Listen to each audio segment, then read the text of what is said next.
وطن داشته باشید.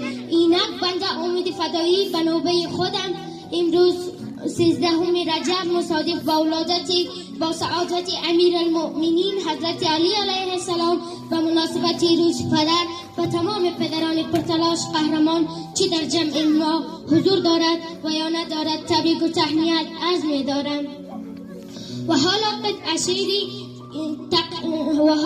شعر تقدیم پدران می نمایم که به خاک سپرده شده است و پدران آسمانی که در جمع ما نیست.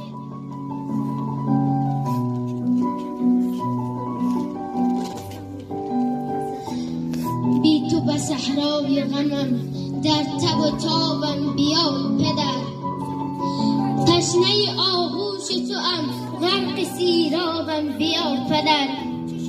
افت قهر چند بری زده به سینه ام، هر نفسش می دهد رنگ